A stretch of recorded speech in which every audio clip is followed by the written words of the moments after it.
Hey guys! Tonight we're going to take a journey back to 1858 when London was engulfed in one of the most awful public health crises the city has ever seen. We're talking about the Great Stink, an event so overwhelmingly foul that it changed the course of urban planning and sanitation forever. Imagine, if you will, the streets of London, covered in grime and stench, with the Thames River flowing right through the heart of the city, turned into an open sewer. The air, thick with the smell of human waste, rotted animals, and industrial refuse, was unbearable. So, before you get comfortable, take a moment to like the video and subscribe, but only if you genuinely enjoy what I do here. And hey, feel free to share your location and time zone in the comments. I'd love to know where you're listening from tonight. Now, dim the lights, maybe turn on a fan for that soft background hum, and let's ease into tonight's journey together. London in the mid-1800s was a city on the rise. It was the center of the British Empire, an economic powerhouse, and a hub of industrial revolution. The city was growing rapidly, with people flocking to it for work, trade, and opportunity. But with this rapid growth came a serious problem: sanitation. The population boomed, and with it, the waste that came from so many people living in close quarters.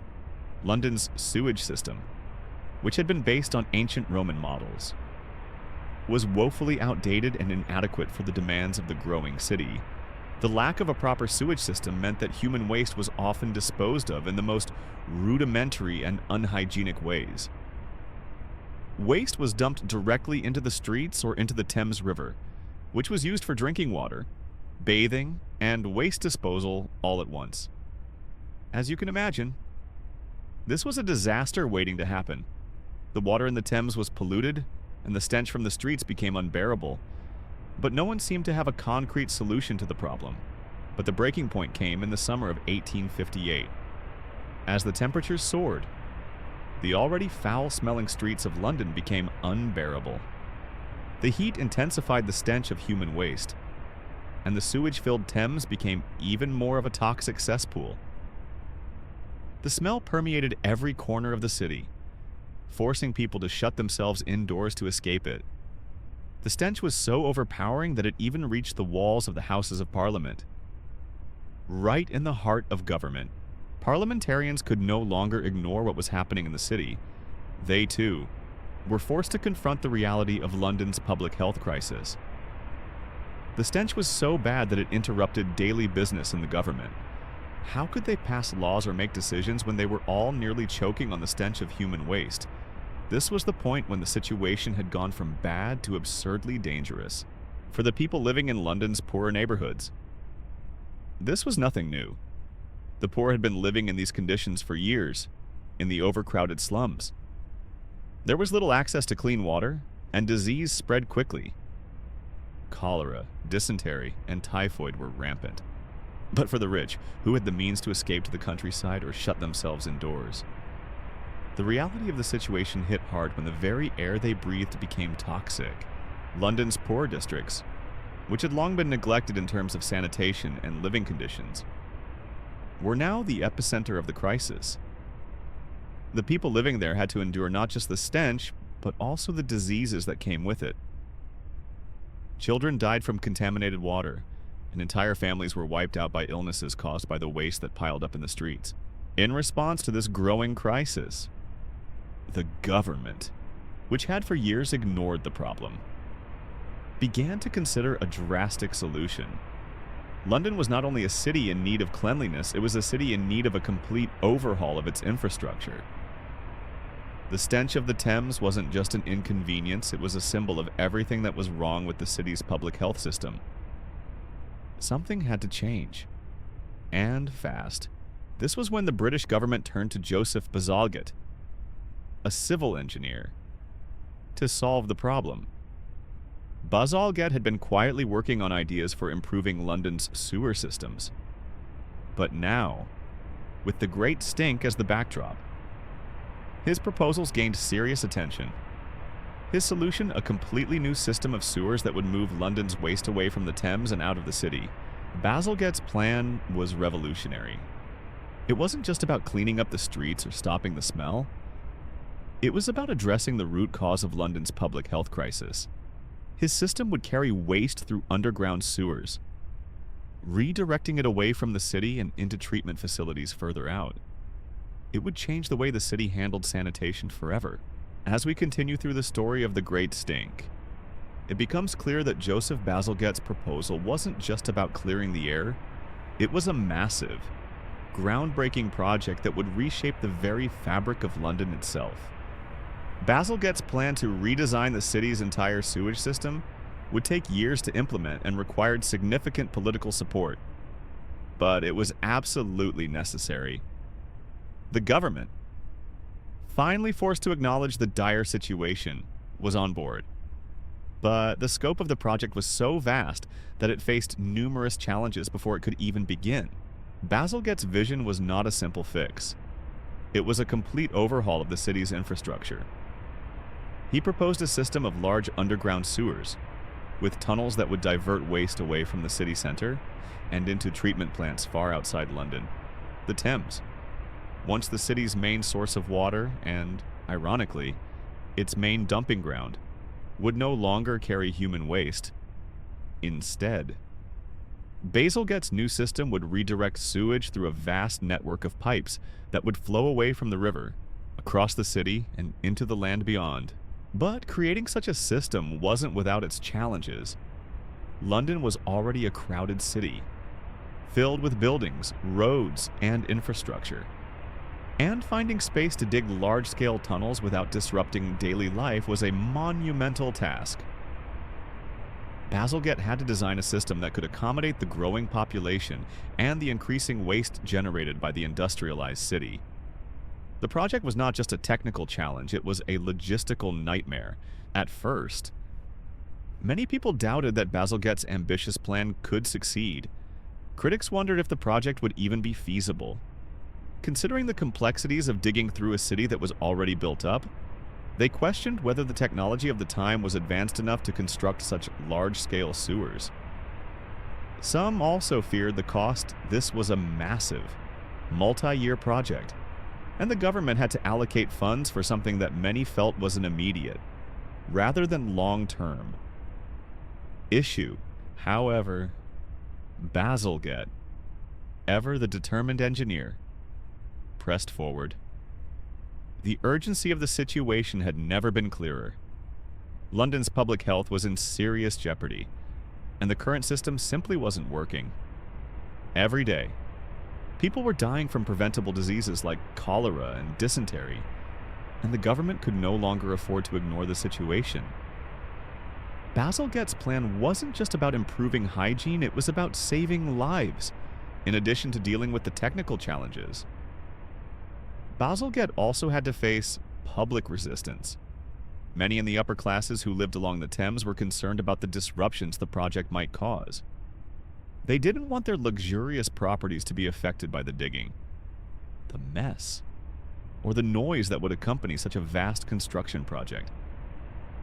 But Bazalgette made it clear the health of the city as a whole was at stake, and the project would be moving forward, no matter the inconvenience. Bazalgette's efforts didn't stop at the technicalities of the sewer system. He knew that in order for the project to succeed, it needed to be more than just a collection of pipes. It needed to integrate with the city's larger infrastructure. He worked to design the sewer system in a way that would be easy to maintain. Even after the project was completed, he carefully planned the flow of sewage to ensure that the system would work for decades to come. Adapting to the growth of the city and its evolving needs, Bazalgette also understood the importance of making the new system a visible success. Public perception was crucial in making the project acceptable, especially to those who had initially opposed it. He made sure that the new sewers were not only functional but also aesthetically designed where possible, with covered access points that blended into the cityscape. His vision was one of cleanliness and efficiency, but he also wanted it to symbolize a new era of progress and health for London. Over the course of several years, Bazalgette's plan began to take shape. The city's once dilapidated and dangerous waste management system was replaced with a state-of-the-art network of sewers that would carry sewage away from the city. Far from the Thames, and into treatment plants designed to keep the environment clean. The Great Stink was finally being addressed not just by covering up the smell, but by creating a solution that would transform the way the city lived, worked, and thrived. The project was completed in 1865, and its impact was immediately felt. London's streets were cleaner, the air was fresher, and the public health crisis that had plagued the city for decades began to abate. The improvements were so effective that the city saw a significant decrease in the number of cholera cases, and other waterborne diseases became less common. It was the beginning of a healthier, safer London. While Bazalgette's system was revolutionary, its influence stretched far beyond London. His success in solving the Great Stink served as a model for other cities around the world. As the Industrial Revolution spread and cities grew, many faced the same sanitation challenges that London had. Bazalgette's sewer system became a symbol of what could be achieved through visionary planning and bold action. This system didn't just fix a problem. It laid the foundation for modern urban sanitation. It was a blueprint for cities to follow in the coming centuries, providing a clear solution for waste management and public health that would eventually be adopted in cities all over the world. Bazalgette's work, in many ways, marked the beginning of modern public health infrastructure, and it's a legacy that continues to impact urban development today. As you rest tonight, think about how an overwhelming crisis, an unbearable smell, led to a monumental change. The Great Stink was a turning point, not just for London, but for the entire world. It forced the city to confront its failures, but it also sparked the innovation that would create a cleaner, healthier future for generations to come. The stench may have been awful, but from that awful reality came something extraordinary, a cleaner, healthier city, and a world forever changed by the lessons it taught. As we continue to explore the aftermath of the Great Stink, it's essential to recognize the far-reaching impact that this event had on the development of modern urban infrastructure. The Great Stink, while a moment of crisis, was also a moment of profound opportunity. Joseph Bazalgette's work didn't just transform the way London dealt with waste, it set a new precedent for cities worldwide on how to build for the future. The lessons learned from the stinking disaster began to shape how societies around the globe approached public health, urban planning, and sanitation. The construction of the new sewer system wasn't just about getting rid of the smell, it was about preventing future disasters. London was, at the time, a rapidly industrializing city with an ever-growing population. The old systems, built for a much smaller population, simply couldn't cope with the demands placed on them. As the city expanded, waste management became a serious problem, and if left unchecked, the consequences were too dire to ignore.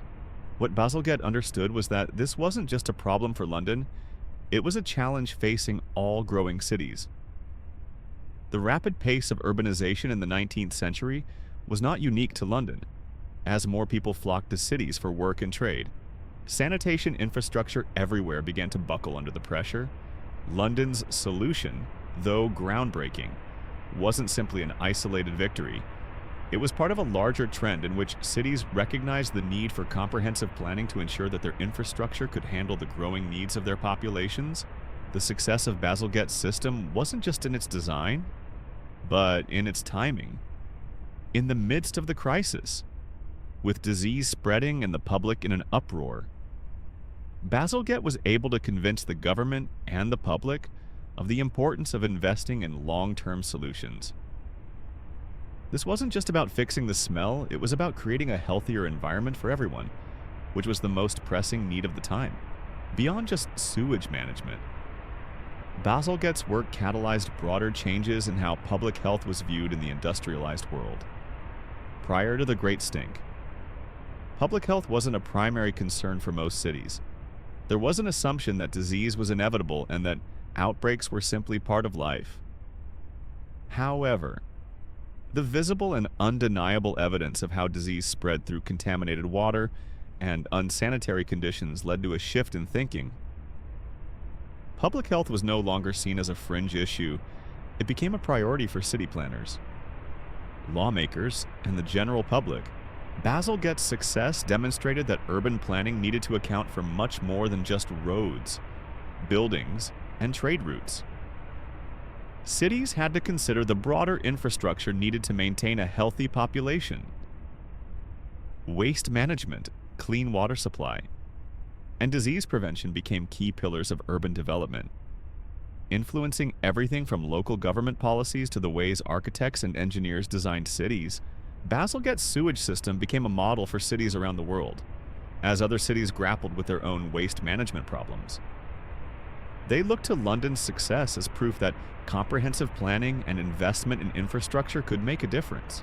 Cities like New York, Chicago, and Paris began to implement their own sewage systems. Inspired by Bazalgette's work, his approach became a global standard, and his success in solving the Great Stink led to his recognition as one of the most influential engineers of the 19th century. One of the lasting impacts of the Great Stink was that it shifted the responsibility for public health from individuals and local communities to government entities. No longer could people ignore the fact that their health was tied to the condition of their environment. Local governments began to take on more responsibility for ensuring that sanitation and public health were prioritized, especially as more people moved into crowded urban areas. This was the beginning of the modern welfare state, where governments provided essential services to ensure the health and safety of their citizens, while the immediate effects of the Great Stink faded once the sewer system was implemented. The lessons learned from the crisis were far-reaching. The event highlighted the interconnectedness of urban life, how the actions of individuals could impact the entire population. It also demonstrated that the success of cities depended not just on trade and commerce, but on their ability to maintain the health and well-being of their citizens. In the years following the Great Stink, London became a model for other cities. The investment in sanitation infrastructure spurred the development of other urban systems, such as public transportation, public parks, and green spaces, which became key features of cities worldwide. London's experience underscored the importance of building cities that were not only economically successful, but also healthy and sustainable. As you settle in tonight, reflect on how the Great Stink, while horrific in its own right, was also a catalyst for change. It forced London and the world to rethink how cities were designed and how public health was managed. What seemed like a disaster became an opportunity for innovation, setting the stage for the modern cities we live in today. From the stink of human waste came the birth of modern sanitation, a system that would save countless lives and create a cleaner, healthier future. The Great Stink wasn't just a moment of crisis, it was a turning point in how societies viewed their responsibility to the public good. It was a lesson in resilience, in the power of collective action, and in the importance of planning for the future. It serves as a reminder that sometimes, from the most unpleasant of situations, great change can emerge. As we continue to reflect on the long-lasting impact of the Great Stink of 1858, let's turn our attention to the broader, more enduring legacy it left on the way urban societies function today. The event, while centered around an overwhelming smell, was the catalyst for a paradigm shift in urban development and public health. It wasn't simply a local problem, it highlighted a universal need that transcended borders: the need for clean, sanitary cities. In the wake of the Great Stink, cities around the world began to view public health not as an afterthought, but as an integral part of their urban planning. Before this event, cities were growing rapidly, but sanitation systems were often left behind. Struggling to keep up with the increasing population, the crisis in London wasn't unique. Other rapidly expanding cities faced the same problem. What set London apart, however, was how its government responded to the crisis. Ushering in a new era of infrastructure and public health reform, the Great Stink directly influenced how urban centers managed their sanitation systems, not just for the immediate future, but for generations to come. London's new sewer system was an example of proactive urban planning, something that had been sorely lacking prior to the crisis. It also marked the beginning of a global shift toward creating cities where public health was a priority. With proper waste management systems as the backbone of a thriving urban society, Joseph Bazalgette's engineering marvel not only transformed London, but also inspired a new generation of urban planners, engineers, and policymakers who understood the importance of infrastructure in shaping the health of entire cities. London became a symbol of what could be achieved when governments took responsibility for the well-being of their citizens. The lesson was clear: healthy people require clean living environments, and cities must be designed to facilitate that. But the influence of the Great Stink didn't stop with engineering solutions. It also sparked an essential rethinking of the role of government in maintaining public health. Up until that point, public health issues were often viewed as personal or localized problems. But as the stench of sewage filled the air and the threat of disease grew, it became impossible to ignore that public health was a collective responsibility. The government could no longer afford to ignore the impact of poor sanitation on its citizens' well-being. The Great Stink fundamentally shifted the way people viewed the government's role in their daily lives. No longer was the government just an institution for law and order. It became the protector of public health, tasked with ensuring that the infrastructure of the city was safe and sanitary. This new responsibility would lead to further government involvement in other areas of public health, including the establishment of hospitals, the development of vaccines, and the regulation of food and water safety. The lessons learned from the Great Stink were also embraced by other countries as global cities began to industrialize. They recognized the necessity of developing comprehensive sewage and water systems. Paris, New York, and even cities in the United States began to model their urban infrastructure on London's success. The idea that clean water and sanitation were essential for urban living became a universally accepted principle. In many ways, the Great Stink helped bring sanitation into the modern age, while ancient civilizations had built rudimentary sewage systems. Bazalgette's work set the standard for what modern cities should aim for. His design was robust, forward-thinking, and scalable. It wasn't just a short-term fix, it was a sustainable solution that could grow with the city. By rethinking how waste was managed and where it was disposed of, Bazalgette created a system that would protect the health of London for decades to come. The effects of the Great Stink and the subsequent reforms to the sewage system were felt far beyond London. The event and its aftermath proved to the world that health and sanitation were not just an afterthought. They were a fundamental part of what made a city successful. Urbanization was a global trend, and cities needed to plan for the health of their growing populations. The Great Stink made it clear that the failure to do so could lead to disaster, not only in terms of disease, but in terms of social unrest and economic stability. In the years following the implementation of Bazalgette's sewer system, London saw a dramatic decrease in waterborne diseases. Cholera, once a leading cause of death in the city, became much less common. The city's population grew, but its people were healthier. The public health reforms that began with the Great Stink set the stage for future advancements in sanitation and medicine, eventually leading to the widespread use of modern public health systems and technologies. London's success became a model for cities across the world, showcasing how a collective response to a crisis could lead to lasting improvements in quality of life. The Great Stink, a crisis born from neglect, was ultimately the trigger for the rebirth of a city, a cleaner, safer, and healthier London that would stand as a beacon for other cities to follow. So tonight, as you drift off to sleep, think about how a moment of crisis, something as simple as a stinky problem, can spark such profound changes. The Great Stink of 1858 wasn't just about an overwhelming smell or a public nuisance. It was a turning point in the history of urban development. It showed that in times of disaster, there is always an opportunity for innovation and improvement. And from this crisis, London not only survived, it thrived. The Great Stink serves as a reminder that even the most unpleasant situations can bring about positive change. In the face of adversity, Human ingenuity and collective action can lead to solutions that transform cities and societies for generations to come. As we continue to reflect on the aftermath of the Great Stink, it's worth considering how this single event marked a monumental turning point, not just in London's history, but in the history of urban development around the world.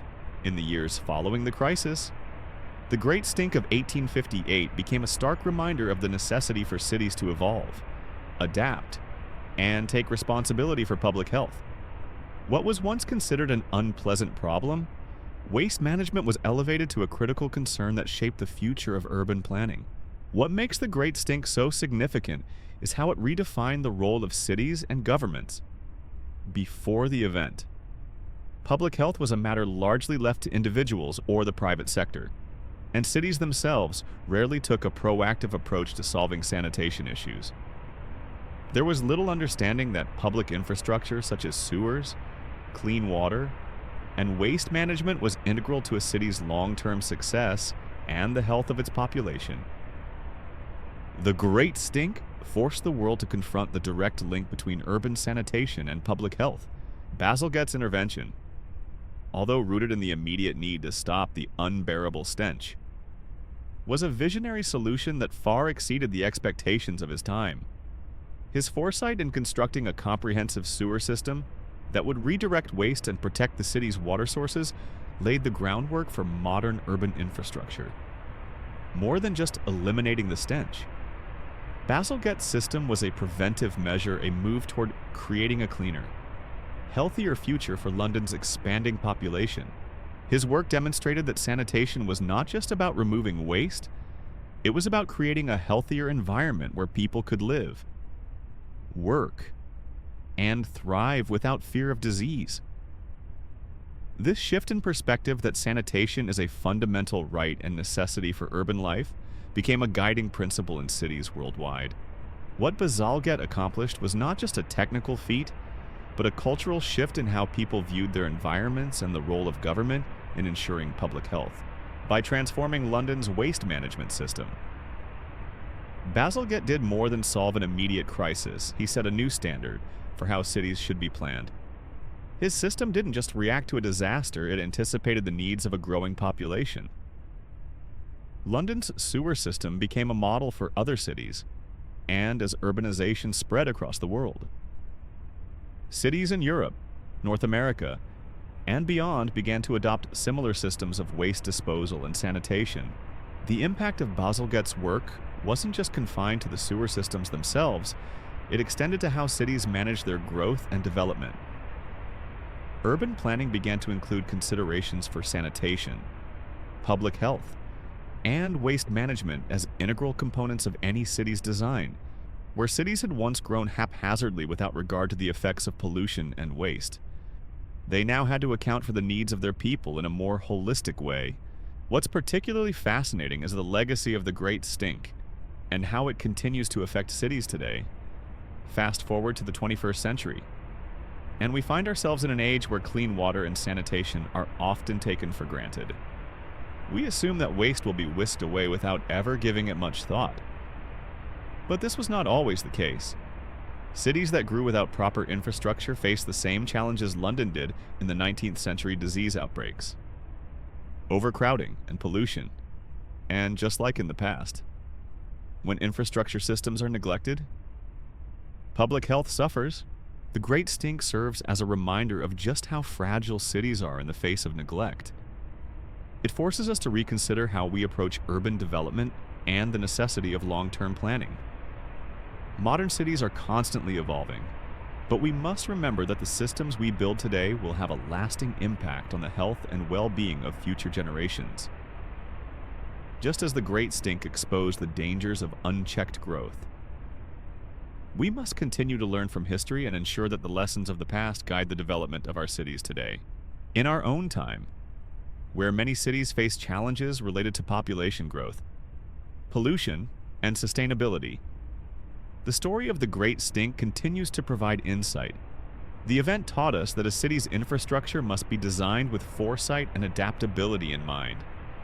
What seemed like a failure of sanitation in 1858 was, in reality, A turning point, a moment when the world recognized the importance of public health infrastructure and the need for proactive measures to protect it as cities continue to grow. The lessons from the Great Stink will guide the development of smarter, healthier urban spaces, waste management, clean water, and pollution control are still among the most pressing issues facing modern cities. If anything, the challenges have grown more complex, with environmental sustainability, climate change, and rapid urbanization taking center stage. The Great Stink of London, though a crisis of the past, is still a powerful symbol of how cities must evolve to meet the needs of their citizens and to maintain public health for generations to come. Tonight, as you settle in, think about how this one event in history, the Great Stink, changed not only London but the world. From a crisis, a solution was born that would save millions of lives and transform urban living forever. What started as a foul smell became the catalyst for change, reminding us that sometimes it takes a moment of discomfort and even tragedy to spark the kind of progress that shapes the future. So, the next time you take a walk in your city or simply turn on the tap for a glass of water, remember that it wasn't always this easy. The Great Stink helped to build the foundation for the clean, modern world we live in today. And with that, remember that even the stinkiest situations can lead to the brightest solutions. As we reflect on the aftermath of the Great Stink and its monumental impact on London's development, it's important to realize that the story doesn't end with the construction of Baselgate's sewer system. While the new system was a groundbreaking achievement, the ripple effects of the Great Stink were felt across Europe and beyond, sparking not just a revolution in sanitation, but a broader rethinking of how cities manage their growth and the well-being of their inhabitants. The Great Stink had proven that no matter how grand a city becomes, it is always vulnerable to its own neglect. London had reached its peak in terms of power, wealth, and influence. But as the city became increasingly industrialized, it had overlooked a fundamental need: the health and safety of its people. The stench that had come to define London in the summer of 1858 was a wake-up call, not just for Britain, but for cities around the world. The political fallout of the Great Stink wasn't immediate, but it set the stage for future reforms. In the wake of the crisis, political leaders began to prioritize infrastructure in a way they never had before. Sanitation, once an afterthought, became a priority for city planners and lawmakers. The response to the crisis marked a shift in the way urban development was viewed. Rather than being reactive, cities began to plan ahead for their growing populations, taking into account the need for waste management, clean water, and disease prevention. In London, the government, now aware of the city's vulnerability, began to take proactive steps to improve the quality of life for its citizens. Public health reform went hand in hand with infrastructure development. It was clear that a city's physical infrastructure was integral to the health of its population, and this understanding would shape urban planning for decades to come. London had learned the hard way that sanitation was not a luxury, it was a necessity, across the globe. The lesson of the Great Stink was quickly absorbed. Other industrializing nations saw the urgent need for their own public health reforms. In the United States, the rapid urbanization of cities like New York and Chicago meant that waste management systems were in danger of collapsing as well. Inspired by the work of Joseph Bazalgette and the success of London's sewer system, these cities began to build their own sewage networks, implementing Bazalgette's innovative ideas of underground piping and waste diversion. The idea of waste being safely transported away from populated areas to treatment plants, far from drinking water sources, was quickly adopted worldwide.